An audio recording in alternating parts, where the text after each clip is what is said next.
ప్రభునందు ప్రియులరా, మరి ఈ దినము మొదలుకొని మరి ఫిలిప్పీలకు రాసిన పత్రికను బైబిల్ స్టడీగా మరి అధ్యయనం చేయబోతుంటున్నాం, ధ్యానించబోతుంటున్నాం. కనుక ప్రియులరా, కొనసాగి రండి. ఇందులోంచి అనేక విషయాలు మనము నేర్చుకోగలుగుతాం. ప్రాముఖ్యంగా ఇప్పుడున్నటువంటి రోజుల్లో చాలామంది ఏమంటారంటే, ఈ కాలంలో కూడా బైబిల్ స్టడీయా అనేటువంటి వాళ్ళు ఉండొచ్చు. అయితే ప్రియులరా, ఈ పత్రికను మనం చదివినట్లయితే ప్రాముఖ్యంగా ఈ పత్రికలో 4 అధ్యాయాలు ఉంటున్నాయి. అయితే ఈ పత్రికను చదవడం వలన మనకు లాభం ఏంటి, దీనివలన ఏమైనా మనం పొందుకోగలమా, లేకుంటే ఏమైనా ఇది ప్రయోజనకరంగా ఉంటుందా అనేటువంటి దాని గురించి మనము చూద్దాం. ఎందుకంటే బైబిల్ గ్రంథంలో 66 పుస్తకాలు ఉంటున్నాయి. ఈ 66 పుస్తకాలు కూడా ప్రతి పుస్తకం కూడా ప్రాముఖ్యమైనటువంటిదిగా ఉన్నది. కనుక ప్రియులారా, బైబిల్ గ్రంథంలో దేవుని యొక్క వాక్యం ఏం చెప్తుందంటే, the man shall not live by bread alone. మనుష్యుడు రొట్టె వలన మాత్రము కాదు గాని దేవుని నోటి నుండి వచ్చు ప్రతి మాట వలన జీవించును అని వాక్యం చెప్తుంటుంది.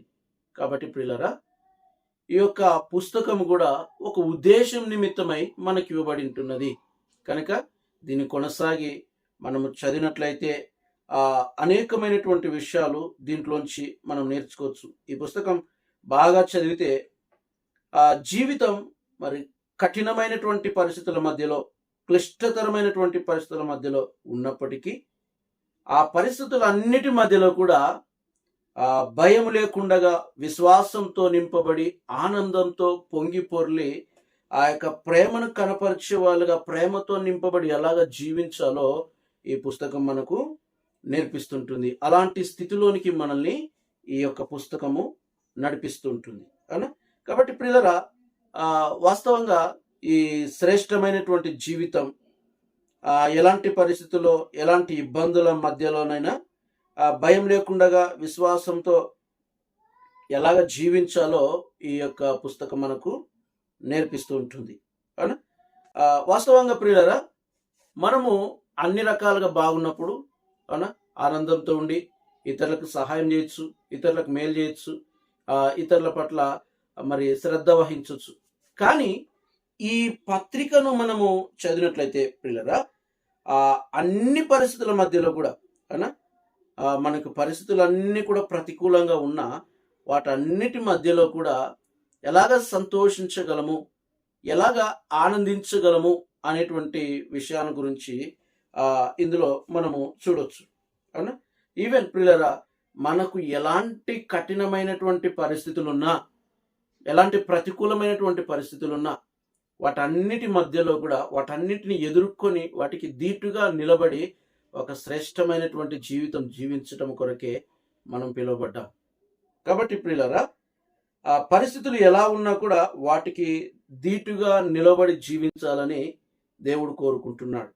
కనుక ప్రియులరా, పౌలు ఈ పత్రికలో రాస్తూ ప్రాముఖ్యంగా ఈ పత్రిక ఎక్కడుండి రాశాడంటే జైల్లో ఉండి రాశాడు అవునా. ఈ పత్రిక ఆయన జైల్లో ఉండి రాశాడు. అయితే పౌలు భయం లేకుండగా విశ్వాసంతో స్థిరత్వం కలిగి సంతోషంతో ప్రేమ కలిగి ఆయన జీవించాడు అవునా. సంతోషంతో ప్రేమ కలిగి ఆయన జీవించాడు. ఈవెన్ పౌలు యొక్క జీవితాన్ని మనం గమనిస్తే ప్రియులరా, అనేక సార్లు జైలు జీవితాన్ని గడిపినట్లుగా మనము చూడవచ్చు. ఉదాహరణకి అపోస్తుల కార్యముల గ్రంథంలో 16వ అధ్యాయంలో మనం చూసినట్లయితే అక్కడ కొరడాలతో కట్టబడి పౌలు శీల ఇద్దరు కూడా జైల్లో వేయబడినట్లుగా మనం అక్కడ చూడొచ్చు అవునా. అక్కడ ప్రియులరా, ఆ జైల్లో వేయబడినటువంటి ఆ పరిస్థితి కూడా అది ఈ యొక్క ఫిలిప్పు పట్టణంలోనే జరిగింది. కాబట్టి ప్రియులరా, ఇక్కడ పౌలు గురించి మనం చదివినప్పుడు అనేక చోట్ల అనేక సార్లు ఆయన ఆ జైల్లో ఉన్నట్టుగా మనం చూడవచ్చు. కొన్నిసార్లు ఆ జైల్లో ఉండకపోయినప్పటికీ ఆయన హౌస్ అరెస్ట్ అంటే గృహ నిర్బంధిగా ఉన్నట్లు కూడా మనం చూడవచ్చు. అంటే గృహ నిర్బంధిగా అని చెప్పినప్పుడు ఆయన ఒక ఇంట్లోనే ఉండి ఎక్కడికి వెళ్ళకపోయినా ఆయన్ని గృహంలోనే నిర్బంధించి ఆయన గృహంలో ఉన్నప్పటికీ కూడా ఆయన చేతులకి సంఖ్యలతోనే ఉంటున్నాడు. ఉదాహరణకి మనం కొన్ని చోట్ల చదవచ్చు. ఉదాహరణకి మనం చూసినట్లయితే అపోస్తుల కార్యముల గ్రంథములో మనము గమనించినట్లయితే 28వ అధ్యాయంలో మనము గమనించినట్లయితే ప్రియులరా, అక్కడ ఒక విషయాన్ని మనము చూడండి. అపోస్తుల కార్యములు 28వ అధ్యాయము 16వ వచనంలో మనం గమనించినట్లయితే ఇలా చెప్తున్నా చూడండి. మేము రోమాకు వచ్చినప్పుడు పౌలు తనకు కావలి ఉన్న సైనికులతో కూడా ప్రత్యేకంగా ఉండుటకు సెలవు పొందెను.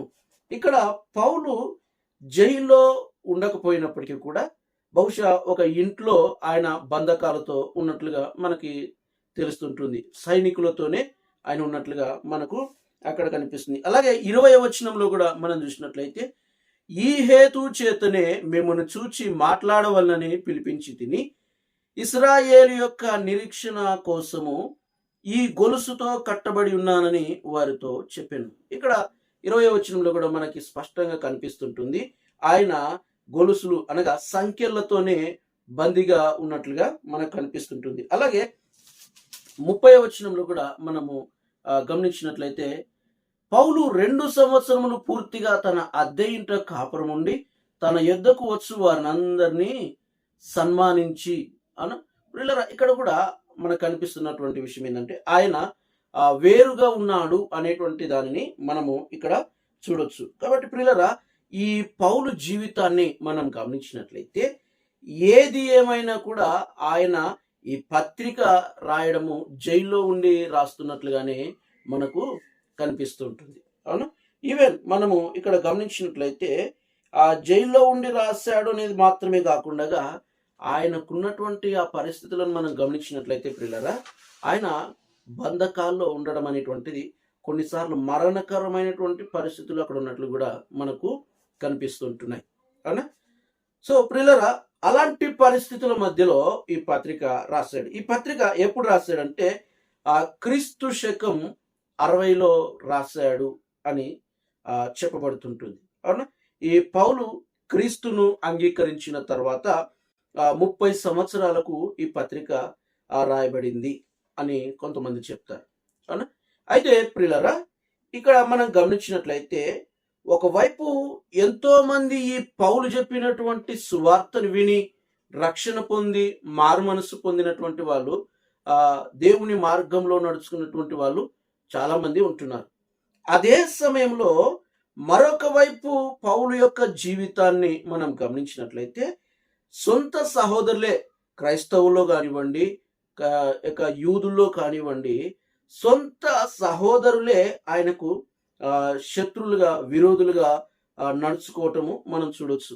అందుకే ఒక చోట నాతో తిమోతి మాత్రమే ఉన్నాడు అని చెప్తాడు, మరొక చోట నాతో లూకా మాత్రమే ఉన్నాడు అని చెప్పుకుంటూ రావడం చూడొచ్చు.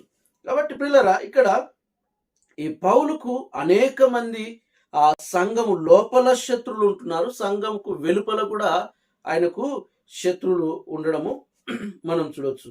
అవునా?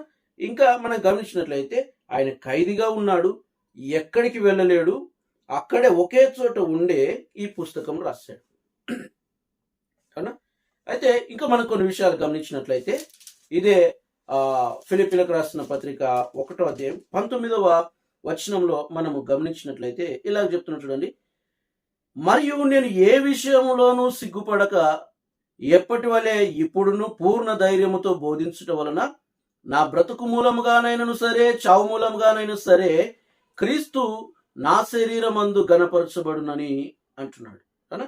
ప్రియులరా, ఈ యొక్క పౌలు జీవితాన్ని మనం గమనించినట్లయితే మొదటగా ఆయన ఈ పత్రిక రాయడమే జైల్లో ఉండి రాశాడు. అక్కడ పరిస్థితులన్నీ కూడా అనుకూలంగా ఉంటాయని చెప్పడానికి లేదు. కొన్నిసార్లు మరణకరమైనటువంటి పరిస్థితులు కూడా అక్కడ మనకు కనిపిస్తాయి. అయితే మరొక వైపు ఆయన ఎంతో మందికి బోధ చేసినప్పటికీ, ఎంతో మందికి సువార్త వినిపించి రక్షణలోనికి నడిపించినా కూడా కొంతమంది తన సొంత వారైనటువంటి యూదుల్లోని శత్రువులు ఉన్నారు, మరికొంతమంది క్రైస్తవులుగా ఉన్నటువంటి వారే ఆయనకు శత్రులుగా నడుచుకుంటున్నారు. పరిస్థితులు ఎలాగ ఉన్నా కూడా ఇక్కడ పౌలు ఏం చెప్తున్నా అంటే, నా బ్రతుకు మూలంగానైనా సరే, చావు మూలంగానైనా సరే, క్రీస్తు నాయందు ప్రకటించబడుతున్నాడు చూడు, అందుకు నేను సంతోషిస్తున్నాను అంటున్నాడు కదా.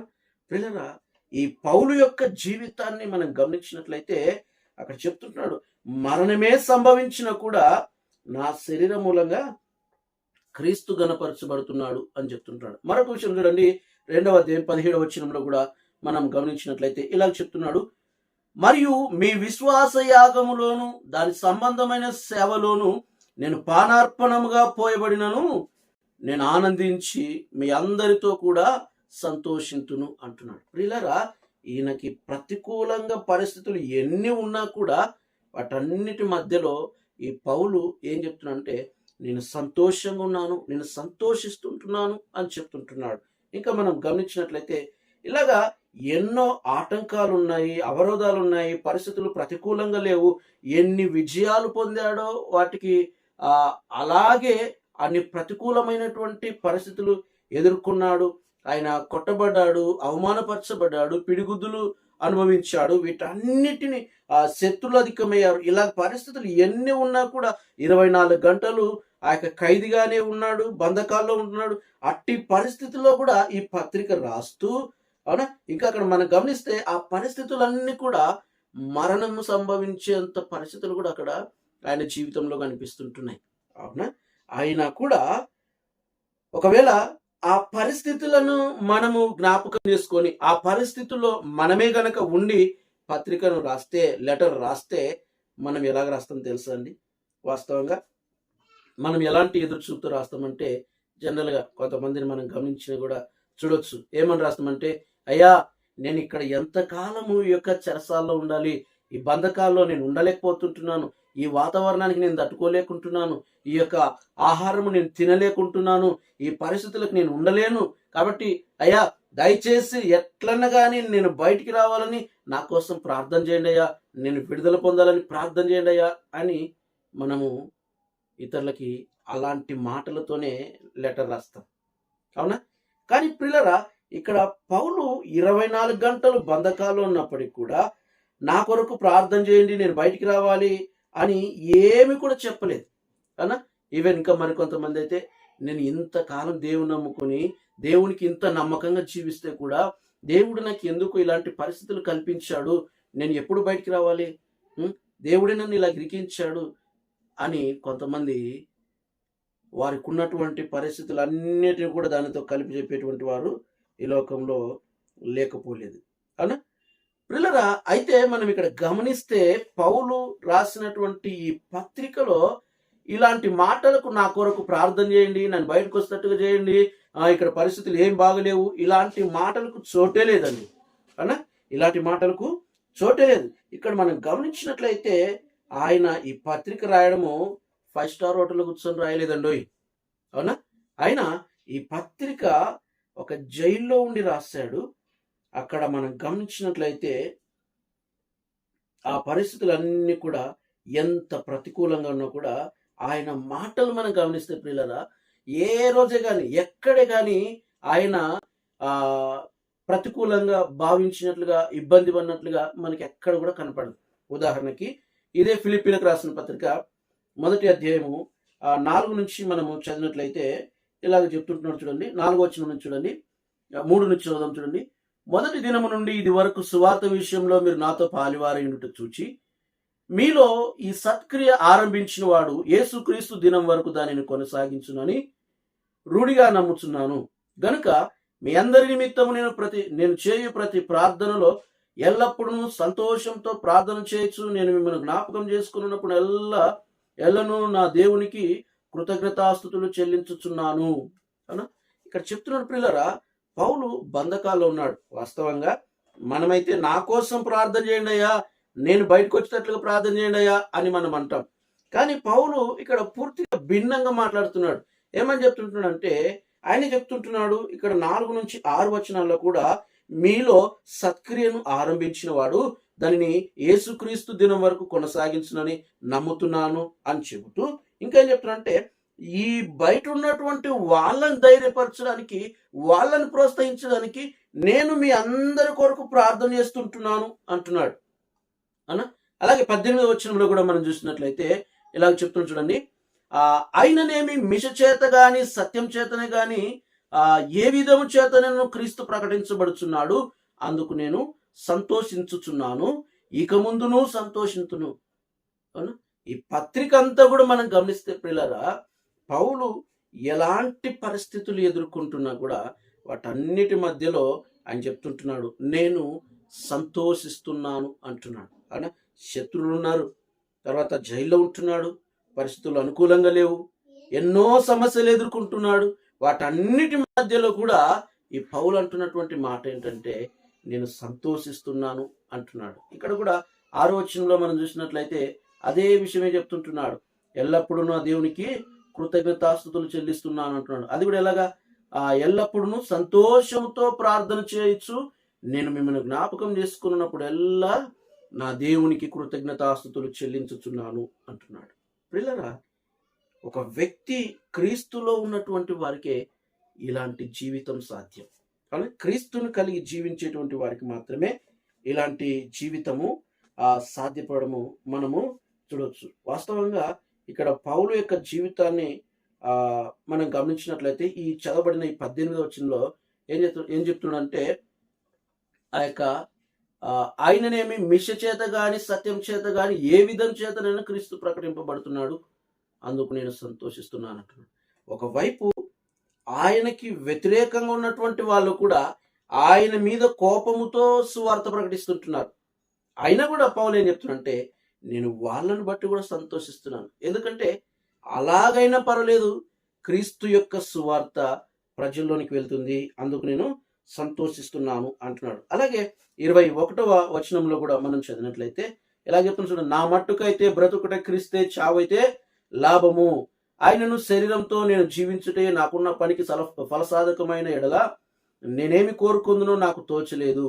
ఈ రెండింటి మధ్య ఇరుకుబడి ఉన్నాను. నేను వెడలిపోయి క్రీస్తుతో కూడా ఉండవలనని నాకు ఆశ ఉన్నది, అది నాకు మరీ మేలు అంటున్నాడు. ప్రియులారా, ఈ వచనాలన్నిట్లో కూడా మనం చదివితే జైల్లో ఉన్నప్పటికీ, జైలు జీవితం అనుభవిస్తున్నప్పటికీ, వాటన్నిటి మధ్యలో ఈ పౌలు చెప్తున్నటువంటి మాట ఏంటంటే, నేను సంతోషిస్తుంటున్నాను, నాకు మరణమైనా సరే నాకు సంతోషమే, నేను జీవంతో ఉన్నా కూడా నాకు సంతోషమే అని ఏ రకంగా అయినా కూడా, ఈవెన్ ఇంకా 2వ అధ్యాయం 17-18 వచనాల్లో కూడా మనం చదివినట్లయితే ఆయన ఏం చెప్తున్నాడు, మరియు మీ విశ్వాసముతోను దాని సంబంధమైన సేవలో నేను పానార్పణంగా పోయబడినను నేను ఆనందించుచున్నాను అంటున్నాడు. ఇక్కడ కూడా ఆయన యొక్క జీవితం అంతా కూడా గమనిస్తే ప్రియులరా, ఈ యొక్క ఫిలిప్పీలకు రాసిన ఈ పత్రికలో మనం గమనించినట్లయితే, ఈవెన్ ఇదే ఫిలిప్పీలకు రాసిన పత్రిక 4వ అధ్యాయం 4వ వచనంలో కూడా మనం గమనించినట్లయితే చెప్తుంటున్నాడు, ఎల్లప్పుడూ ప్రభునందు ఆనందించండి అని చెప్తుంటున్నాడు.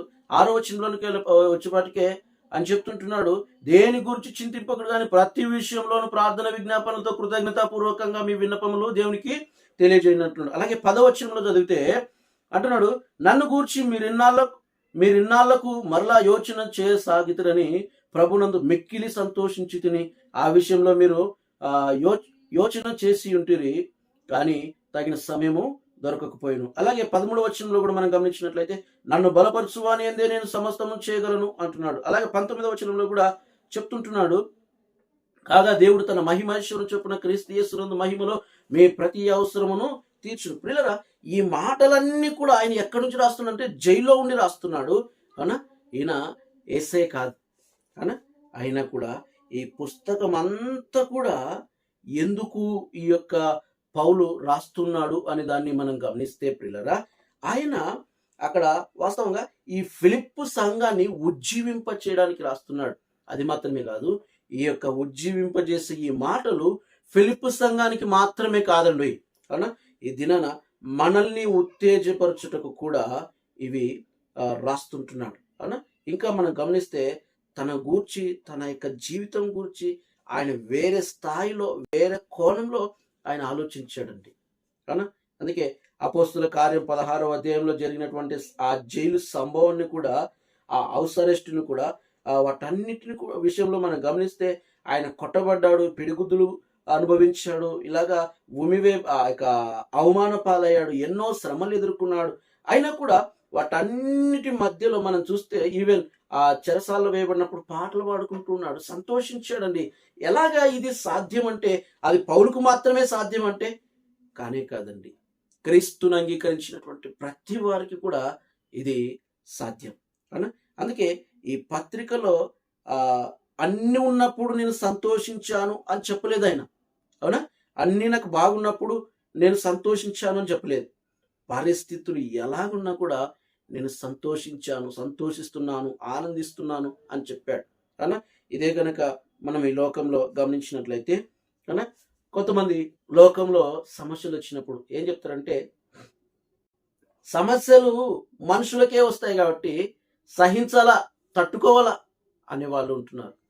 అలాగే మరికొంతమందిని మనం గమనించినట్లయితే, మనం క్రైస్తవులం కాబట్టి, క్రీస్తుని అంగీకరించినాం కాబట్టి, పరిస్థితులు ఎట్లా ఉన్నా కూడా అట్లే సహించుకుంటూ పళ్ళు బిగబట్టి అట్లే సహించుకుంటూ మనము ముందుకు రావాలా అనేటోళ్ళు కూడా ఉంటున్నారు. అవునా? కానీ ప్రియులరా, ఇక్కడ పౌలు అలాంటి పరిస్థితులను గురించి ఇక్కడ మాట్లాడటం లేదు. కానీ ఇలాంటి జీవితం అంటే పరిస్థితులు ఎలాగున్నా, ఎంత ప్రతికూలంగా ఉన్నా, ఎంత క్లిష్టమైనటువంటివిగా ఉన్నా, ఆ పరిస్థితుల అన్నిటి మధ్యలో ఆనందంతో, సంతోషం కలిగి, ప్రేమతో ఉప్పొంగిపోయేటువంటి జీవితం జీవించడం సాధ్యమా అనేటువంటి దానిని ఇక్కడ పౌలు జీవించి చూపించాడు. అవునా? అయితే ఈ దినాన మనం జీవిస్తున్నామా అనేటువంటిదే మనకు ప్రశ్న. కాబట్టి ప్రియులరా, ఇక్కడ పౌలు ఆయన ఒక యేసయ్య కాదు. అవునా?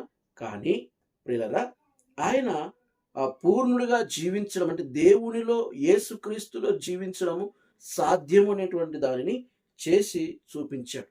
అవునా?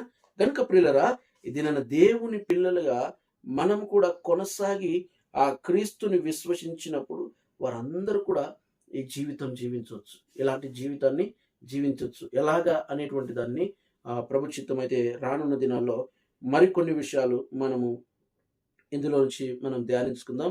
ఈ దినాన కేవలము ఒక ఇంట్రొడక్షన్, ఒక పరిచయం మాత్రమే మీకు అందించాను. రానున్న దినాల్లో ఈ యొక్క పత్రికను గురించి వివరంగా అనేక విషయాలు మనము చూడబోతుంటున్నాం, నేర్చుకునబోతుంటున్నాం. కాబట్టి కొనసాగి రండి, వినండి, దేవుని యొక్క దీవెనలు పొందండి. దేవుడు ఈ వాక్యమును మన వినికిడిలో దీవించునుగాక. ఆమేన్. ప్రార్థన చేసుకుందాం. పరిశుద్ధుడా, ప్రేమ కలిగిన తండ్రి, మీకు వందనాలు, స్తోత్రాలు చెల్లిస్తూ ఈ సమయంలో ప్రభా, మరి ఫిలిప్పీలకు రాసిన పత్రిక యొక్క పరిచయాన్ని ప్రభా, మరి మీ బిడ్డలకు అందించడానికి మీరు ఇచ్చినటువంటి కృపను, సమయాన్ని బట్టి, దినాన్ని బట్టి మీకు వందనాలు, స్తోత్రాలు చెల్లిస్తుంటున్నాం. అయ్యా, మరి బోధించబడిన ఈ వాక్య వర్తమానాన్ని మా అందరి వినికిల్లో దీవించండి. కొనసాగి ఈ యొక్క పత్రికలోంచి అనేక విషయాలు మేమందరం నేర్చుకోవడానికి సహాయం చేయమని, కృప చూపించమని తండ్రి మీకు వందనాలు, స్తోత్రాలు చెల్లిస్తూ, మీరే పౌలు వలె తండ్రి అనేక విషయాల ద్వారా మేము పరిస్థితులు ఎలాగున్నా కూడా పరిస్థితులన్నిటి మధ్యలో ఆనందించేటువంటి జీవితాన్ని మేము జీవించడానికి సహాయం చేయమని, కృప చూపించమని యేసు నామములో ప్రార్థన చేస్తున్నాము తండ్రి. ఆమేన్.